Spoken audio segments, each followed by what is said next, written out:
அண்ணாமலை இன்னைக்கு சொல்றேன், ஓட்டுக்கு ₹1 அண்ணாமலை கொடுக்க மாட்டேன். நீங்க பாருங்க, அடுத்த 40 நாள் பாருங்க, ஓட்டுக்கு ₹1 கிடையாது, நத்திங். மக்களை நம்பி கோயம்புத்தூர்ல இருந்து மாற்றம் ஆரம்பம் என்று நம்பி பத்திரிகை நண்பர்கள் பூத கண்ணாடி போட்டு பாருங்க. பாரதிய ஜனதா கட்சி இந்த முறை எதுவும் செலவு பண்ண போறது. தமிழக வரலாற்றிலே செலவு குறைந்த தேர்தலாக கோயம்புத்தூர் பாராளுமன்ற தொகுதி தேர்தல் இருக்க வேண்டும் என்கின்ற சங்கல்பத்தோடு வேட்பாளராக வந்திருக்கு. தமிழகத்தினுடைய அரசியல் வரலாற்றில் இது போன்ற தேர்தல் செலவு இல்லாமல் ஒரு தேர்தல் நடத்த வேண்டும். மக்களுக்கு உண்மையான ஜனநாயகத்தை காட்ட வேண்டும். நெக்ஸ்ட் மீடியா நண்பர்கள் சொல்றது, அடுத்த 40 நாட்கள் என்னுடைய பிரச்சாரத்தை, பாரதிய ஜனதா கட்சியினுடைய பிரச்சாரத்தை கோயம்புத்தூர்ல நீங்க பூத கண்ணாடி போட்டு பார்க்கணும். பாரதிய ஜனதா கட்சி ஏதாச்சும் ஒரு மாடல் கூட வயலேஷன் பண்றாங்களா, பூத கண்ணாடி போட்டு பார்க்கணும். நான் சவால் விடுகின்றேன், எதிர்கட்சி நண்பர்கள் 33 மாதமாக சம்பாதிச்ச ஆயிரக்கணக்கான கோடி ரூபாய் பணத்தை வந்து கொட்டு. அனைவருக்கும் வணக்கம். இந்த மானஸ்தன்னு ஒருத்தர் இருப்பாங்க ஊருக்குள்ளே, ஆனால் ₹1 கொடுக்க மாட்டோன்னா இந்த தேர்தலில் பார்த்துக்கிட்டிங்கன்னா கோயம்புத்தூர்லேருந்து திருநெல்வேலி, கன்னியாகுமரி பல தொகுதிகளில் முன்னுதாரணமாக செயல்படணும். நாங்கள் திமுக எவ்வளோ காசு கொடுத்தாலும் பரவாயில்லைங்கண்ணா, நான் நெருமையாக நிற்பேங்கண்ணா அப்படின்னு சொல்லி ஒரு மானஸ்தன் சுற்றிக்கிட்டு இருந்தாருங்க. எங்கேயாவது மானஸ்தனை பார்த்து இங்கே கண்டுபிடிச்சிங்கன்னா அந்த மானஸ்தன் போய் கேளுங்க. திருநெல்வேலியிலேருந்து தாம்பரத்துக்கு வரக்கூடிய ஒரு தொடர் வண்டியில் ஒரு 3 பேர், ஒருத்தர் பேர் சதீஷ், ஒருத்தர் பேர் பெருமாள், இன்னொரு அது மாதிரி அவருடைய நண்பர், ஒரு 3 பேர். இந்த 3 பேரும் சென்னையிலேருந்து திருநெல்வேலி வருவதற்கு தொடர் வண்டியில் பயணத்தை முடிவு பண்ணியிருக்காங்க. நல்லா கேட்டுக்கோங்க. அவங்களுக்கு டிக்கெட்டு கிடைக்கல, என்ன கிடைக்கல, பயணச்சீட்டு கிடைக்கல. அச்சோ, ரொம்ப கஷ்ட காலகட்டத்தில் சென்னையிலேருந்து திருநெல்வேலிக்கு வராங்க, ரொம்ப கஷ்டப்படுறாங்க. இவங்களுக்கு சீட்டு கிடைக்கலையா, கண்டிப்பாக இவருக்கு உதவி பண்ணியே செய்வேன்னு சொல்லிக்கிட்டு திருநெல்வேலியுடைய சட்டமன்ற உறுப்பினர் அண்ணன் நயினார் அவர்கள் வந்து உதவி பண்ணுறேன், உங்களுக்கு நான் உதவி பண்ணுறேன். நீங்கள் என்ன பண்ணுறீங்கன்னா, ஒரு சூர்கேஸ் ஒன்று இருக்குது, கொண்டு வந்து கொடுத்துருங்க. அவ்வளோ. அது என்ன சூர்கேஸ்லாம் தெரியாது, துணி இருக்கலாம், இல்லை 4 கோடியாக இருக்கலாம், ஏதோ ஒரு 2 சூர்கேஸ் இருக்குது, கொண்டு வந்துருப்பா அப்படின்ட்டு இருக்காரு. சரி, நமக்கு அண்ணன் பேரில் நமக்கு டிக்கெட்டே போட்டு கொடுக்காரு, ரிசர்வேஷன் பண்ணி கொடுக்காரு, இதில் என்ன இருக்குது சூர்கேஸ் தான் சொல்லி ஒரு 3 பேர் கொண்டு வந்துட்டாங்க. சூர்கேஸை மேட்டாப்பில் துணி இருந்திருக்கு. அந்த துணியை எடுத்து பார்த்தா 1 கோடி 2 கோடி 3 கோடி இல்லை, 4 கோடி பணம் வந்து தேர்தல் அதிகாரிகளை கைப்பற்றப்பட்டு இருக்கிறது.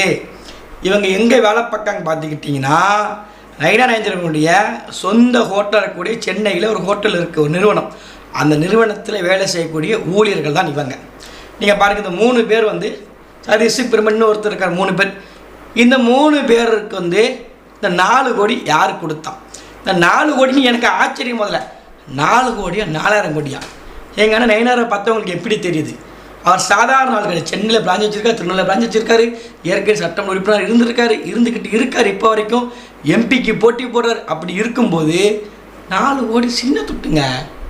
அது எப்படி கையில் அவருக்கு ஒரு 3 பேர் கொண்டு வராங்கன்னு எப்படி நமக்கு புரியலையே. 4 கோடியா கூட கொஞ்சமா? எங்கள் அண்ணனை வந்து குறைச்சி மதிப்பிடுறீங்க. எங்கள் அண்ணனுக்கு இருக்கிற தகுதிக்கு நமக்கு தெரியும். திருநெல்வேலியே அப்படி கோட்டைக்குள்ளே கை வச்சுருக்காப்புல, ஜங்ஷன்கிட்ட போன அண்ணன் கொடி பறந்துக்கிட்டே இருக்கு எப்போ பார்த்தாலும். அப்படி இருக்கும்போது அண்ணனுடைய மதிப்பு குறைச்சி தேர்தல் அதிகாரிகள் சொல்கிறாங்க. எனக்கு இன்னமும் சந்தேகமாக இருக்குது. அதுவே முழுசாக சோதனை பண்ணி பாருங்கள். இப்போ இந்த 4 கோடி வந்த உடனே செய்திகள் முழுக்க பரவ ஆரம்பிச்சிருச்சு. எல்லாரும் இணையதளத்தை போட ஆரம்பிச்சிட்டாங்க. திருநெல்வேலியில் தேர்தல் ரத்தம், திருநெல்வேலியில் தேர்தல் நடைபெறுமா? தேர்தல் அதிகாரிகள் ரொம்ப கடுமையாக முயற்சி செய்து கொண்டிருக்கார்கள், ஆலோசனை செய்து கொண்டிருக்காங்கன்னு சொல்லி ஒரு செய்தி பரவிக்கிட்டே இருக்குது. நமக்கு ஒரே ஒரு கேள்வி தான், நமக்கு அந்த தொழில் வாக்கு கிடையாது. இதனால் ஒரு பாமர மக்களாக, ஒரு இந்தியாவில் இருக்கக்கூடிய வாக்காளரை எடுத்துக்கோங்களேன், இந்தியாவில் இருக்கக்கூடிய தமிழ்நாட்டு வாக்காளரை எடுத்துக்கோங்களேன். இப்போ அந்த பணம் யார் பணம்னு நயினார் ஐயாவுக்கு தெரிலன்னு சொல்லிட்டார். எனக்கு தெரிலங்க, அது என் மனம் இல்லைங்கன்னு சொல்லிட்டார். அதை அப்படியே விட்டுருவோம். இது நல்லா விசாரித்து இந்த முறைகேடு யார் செய்தார்களோ அவர்கள் தானே தண்டிக்கப்படணும். அதுதானே சரியாக இருக்கும். அவர்களை தேர்தலை விட்டு, ஒருவேளை நயினார் ஐயாவுடைய பணமாக இருந்தால், அவருடைய பணமாகவே இருந்தால் என்ன பண்ணணும்னா, இந்த தேர்தலில் 2024 நாடாளுமன்ற தேர்தலில் நயினார் அவர்கள் போட்டி போட வேண்டாம், தடை அப்படின்னு சொன்னால் அதுதான் சரியான ஜனநாயகம், அதான் சரியான வழிமுறை. ஆனால் அதை விட்டுட்டு தேர்தல் ரத்தானா இது வந்து ஒரு முட்டா செய்யக்கூடிய ஒரு செயல். ஏன்னா மீதி இருக்கக்கூடிய வேட்பாளர்கள் குறிப்பாக சத்யா அவர்கள் முதல் கொண்டு களத்தில் மக்கள்கிட்ட ₹1 கொடுக்காம மக்களுடைய அமோக வரவேற்பு பெற்று களத்தில் நின்றுக்கிட்டு இருக்கிறாங்க. நம்ம நேரடியாக நம்மளுடைய சட்டக்கல்லூரியை ஒரு முறை துண்டறிக்கை கொடுத்துருந்தோம். ஒட்டுமொத்த பசங்கள்லேருந்து பொண்ணுங்க வரைக்குமே நாம் தமிழர் கட்சி வாக்கு சத்து மண்ணில் இருக்கிறாங்க. அப்போ அப்படி இருக்கும்போது உண்மையுமாக நேர்மையுமாக களத்தில் நின்றுட்டு இருக்கோம். இந்த தேர்தல் ஏதாவது மாற்றம் வந்துருமாங்கிற எண்ணத்தில் நம்ம களத்தில் நிற்கிறோம். ஆனால் தேர்தல் ரத்து பண்ண போகிறாங்கங்கிறது உங்கள் இந்த தேர்தல் அதிகாரிகளுக்கு உங்களால் முடியலைன்னா அந்த வேட்பாளர் ஏற்கனவே ஒருவேளை நயினார் செஞ்சுருக்காருன்னு தெரியல. நீங்கள் தான் உங்கள்கிட்ட சிபிஐ இருக்குது, போலீஸ் காவல்துறை கையில் வச்சுருக்கீங்க, அதுபோக என்ஐஏ இருக்குது, புலனை வச்சுருக்கீங்களா? நீங்கள் தேடி பாருங்கள், கண்டுபிடிச்சி நயினார் அவர்களுக்கு சொந்தமாக பணமாக இருந்தால் அவர் ரத்து பண்ணுங்க தேர்தலை விட்டு. ஏற்கனவே சட்டம் உறுப்பினர் ஒன்று கெட்டு போய்கிட்ட அண்ணனுக்கு அண்ணன் ஏற்கனவே சட்டம் உறுப்பினர் தான் இருந்துக்கிட்டு இருக்காப்புல. ஒரு பிரச்சனை கிடையாது, ஒரு விஷயமே கிடையாது அண்ணனை பொறுத்த வரைக்கும். அப்படி திரும்ப சட்டம் உறுப்பினராகவே தொடர்ந்துருவார். ஜெயிச்சாதானே பாராளுமன்ற உறுப்பினர், அது ஜெயிக்க போகிறது கிடையாது, ஜெயிச்சாதான் எம்பி ஆக போகிறாரு. அப்போ இந்த தேர்தலை ஒருவேளை திருநெல்வேலி ரத்து பண்ண நினச்சாங்கன்னா என்ன பண்ணணும்னா அவரை மட்டும் ரத்து பண்ணுவேன், தேர்தல் ரத்து பண்ண முடியாது. ஆனால் ஒன்று, நம்ம ஊரில் திருநெல்வேலி அப்போ தூத்துக்குடி ஸ்ரீவைகுண்டம் அப்புறம் நம்ம இந்த ஏரல் பக்கத்துலலாம் பெரிய பாதிப்பு மழை காலகட்டத்தில் ரொம்பவும் இல்லை. 2 மாதத்துக்கு முன்ன குட்டி தான் இந்த ஜனவரி மாதம் பாதிப்பு அடைஞ்சிச்சு. 2 மாதம் நடந்த ஒரு சம்பவம் யாரும் மறந்துடாதீங்க. அப்போ நம்மளை எட்டி கூட பார்க்க ஆள் கிடையாது. ஒரு சாதாரண பால் பாக்கெட் வாங்க கூட நம்ம வழி இல்லாமல் ரொம்ப கஷ்டப்பட்டு இருந்தோம். வீட்டு மாடியில் இருந்தெல்லாம் நம்ம ஊரில் நடக்காத விஷயத்த புதுசாக நம்ம இந்த காலகட்டத்தில் நம்ம பார்த்தோம். 2024 நம்ம பார்த்தோம். அப்போ நம்ம உதவி பண்ண யாருமே வரல, யாரும் உதவி செய்வதற்கு இந்த மாதிரி பணம் கொண்டு செலவு பண்ண நிற்கலை. ஆனால் இப்போ செலவு பண்ணணும், இப்போ நம்ம மக்கள்கிட்ட பேசியாரணும், இப்போ மக்கள் உதவி பண்ணணும், இப்போ மக்கள் மீது திடீர் பாசம் வருதுன்னா இவர்களுடைய சுயநலம் என்னங்கிறத தூத்துக்குடி மக்கள், திருநெல்வேலி மக்கள் கண்டிப்பாக நீங்கள் தெரிஞ்சுக்கணும். 4000 கோடிங்க, ஒரு சின்ன காசு, ஒரு சின்ன பைசா, குண்டு பைசா கூட இந்த வெள்ளத்தை பாதிக்கப்படும் போது பிஜேபி கட்சியிலிருந்து அண்ணாமலையோ இல்லை நரேந்திர மோடி அவர்களோ தமிழ்நாடு அரசுக்கென்று உதவி பண்ணல, அது வேறு விஷயம். அதையும் தாண்டி தனிப்பட்ட முறையில் எந்த ஒரு உதவியுமே பண்ணதை மாதிரி நம்ம பார்த்ததே கிடையாது. நம்ம அதே போல் நம்மளும் இருக்கிறோம். நமக்கு தெரிஞ்ச வரைக்குமே எந்த ஒரு உதவியும் அவங்க பண்ணலை. அவர் நயினார் ஐயா இருக்கக்கூடிய பக்கத்தில் தச்சனூர் ராம் தேட்டர் கேள்விப்பட்டிருப்பீங்க எல்லாருமே தெரியும். தமிழ்நாடு முழுக்க இந்த காணொலி பார்க்க எல்லாருக்குமே தெரியும். ராம் தேட்டர்னு திரும்ப ரொம்ப ஃபேமஸ் ஆனது. அந்த ஏரியாவே மிகப்பெரிய பாதிப்பு.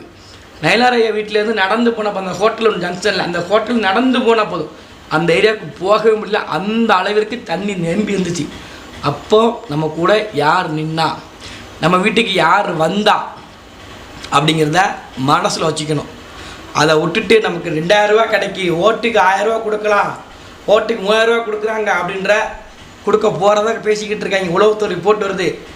பயங்கரமாக திருநெல்வேலி மாவட்டத்துக்கு இருக்கக்கூடிய வாக்காளர்கள் கொடுத்து வச்சவங்கிறாங்க. ரொம்ப கண்ணாபண்ணமாக செலவு பண்ண போகிறாங்க. ரொம்ப பணத்துக்காக வழக்கறிஞர்கள்லாம் தயார் நிலைக்கு வச்சுட்டாங்க. இந்த வழக்கறிஞர் இந்த மாதிரி நீங்கள் செட் பண்ணிக்கோங்க சொல்கிற அளவிற்கு பணம் புழக்கம் இங்கே திருநெல்வேலியில் அதிகமாக நடக்கப் போகுது. தேர்தல் அதிகாரிகள் போகிறக்கூட வண்டியை பிடிச்சி நிற்கிறத விட்டுட்டு இப்போ நீங்கள் பண்ண உருப்படியான விஷயத்தை இதே மாதிரி இன்னும் தொடர்ச்சியாக கொஞ்சம் எடுத்து பண்ணுனா மட்டும்தான் உண்மையான ஜனநாயகம் கிடைக்கும், மலரும். அதற்கு தேர்தல் அதிகாரிகள் துணையாக இருங்க. இந்த குற்றவாளிகள் 3 பேரும் சிறைப்பிடிங்க. பணம் யாருக்கு சொந்தமானது அவர்களை தக்க தண்டனை கொடுங்க. இந்த தேர்தலேருந்து புறக்கணிப்புங்க. இந்த தேர்தலை அவர்களை போட்டி போடுவதற்கு வாய்ப்பு கொடுக்காதீங்க. தேர்தல் அதிகாரிகள் நீங்கள் உண்மையான ஜனநாயகவாதிகள் இருந்தால் இதை நேர்மையோடு செய்யுங்க. மக்கள் உங்களை பாராட்டுவாங்க. மக்களுக்கு ஜனநாயகத்தின் மீது, தேர்தல் அதிகாரி மீது ஒரு நம்பிக்கை இருக்கும்.